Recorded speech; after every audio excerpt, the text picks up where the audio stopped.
கலைமகள் சபாநிதி நிறுவனத்திற்கு சொந்தமான சொத்துக்களை அடையாளம் காணும் நடவடிக்கைகள் தற்பொழுது மேற்கொள்ளப்பட்டுள்ளது. வருவாய்த்துறை செயலாளர் மேற்பார்வையில் நடைபெற வேண்டும் எனவும் உத்தரவு பிறப்பிக்கப்பட்டுள்ளது குறிப்பிடத்தக்கது. வருவாய்த்துறை செயலாளர் IAS அதிகாரி அமுதா நேரில் ஆஜராவதிலிருந்து விலக்கு அளித்து உயர்நீதிமன்றம் தற்பொழுது உத்தரவு பிறப்பித்துள்ளதை அண்மை செய்தியாக பார்த்து வருகிறோம். கலைமகள் சபாநிதி நிறுவனத்திற்கு சொந்தமான சொத்துக்களை அடையாளம் காணும் நடவடிக்கைகள் தற்பொழுது மேற்கொள்ளப்பட்டுள்ளது.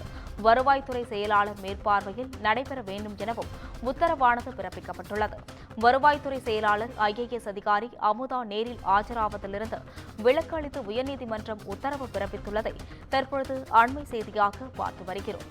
கலைமகள் சபாநிதி நிறுவனத்திற்கு சொந்தமான சொத்துக்களை அடையாளம் காணும் நடவடிக்கைகள் மேற்கொள்ளப்பட்டு வருகிறது. இதுகுறித்து கூடுதல் விவரங்கள் வழங்குவதற்காக செய்தியாளர் சக்திவேல் இணைப்பில் உள்ளார். வணக்கம் சக்திவேல், இதுகுறித்த விவரங்களை பகிரலாம். நிச்சயமாக வணக்கம் அஸ்வினி. கலைமகள் சபா நிதி நிறுவனத்திற்கு சொந்தமான சொத்துக்களை அடையாளம் காணும் நடவடிக்கைகள் வருவாய்த்துறை செயலாளர் மேற்பார்வையில் நடைபெற வேண்டும் என சென்னை உயர்நீதிமன்றம் செயலாளர் IAS அதிகாரி அமுதா நேரில் ஆஜராவதில் இருந்து விலக்கு அளித்து உத்தரவிட்டுள்ளது. கலைமகள் சபா நிதி நிறுவனத்தில் முதலீடு செய்தவர்களுக்கு பணத்தை திருப்பி வழங்கும் வகையில் நிறுவனத்திற்கு சொந்தமான 3888 சொத்துக்களை அடையாளம் கண்டு அறிக்கை அளிக்க சென்னை, செங்கல்பட்டு உள்ளிட்ட 33 மாவட்ட ஆட்சியர்களுக்கு சென்னை உயர்நீதிமன்றம் உத்தரவிட்டிருந்தது. மேலும் சொத்துக்களை அடையாளம் காணும்படி கடந்த ஏப்ரல் 24ஆம் தேதி பிறப்பித்த உத்தரவை அமல்படுத்துவதற்காக மாவட்ட ஆட்சியருக்கு அதிருப்தியை தெரிவித்த உயர்நீதிமன்றம் மாவட்ட ஆட்சியர்களை கண்காணித்து அறிக்கை பெற்று தாக்கல் செய்ய வருவாய் மற்றும் இயற்கை பேரிடர் மேலாண்மை கூடுதல் தலைமை செயலாளர் அமுதாவை நியமித்து உத்தரவிட்டிருந்தது. 33 மாவட்ட ஆட்சியர்களின் அறிக்கையுடன் ஆஜராகும்படி கூடுதல் தலைமை செயலாளர் அமுதாவுக்கு நீதிபதிகள் MS ரமேஷ் மற்றும் செந்தில் குமார் அடங்கிய அமர்வு உத்தரவிட்டிருந்தது.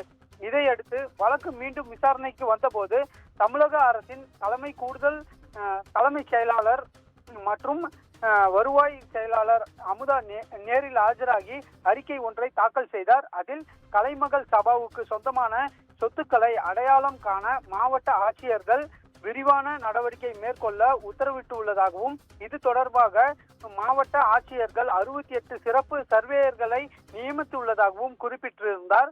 அதன்படி 9 மாவட்ட ஆட்சியர்கள் 100க்கும் மேற்பட்ட சொத்துக்களை அடையாளம் கண்டுள்ளதாக குறிப்பிட்டார்.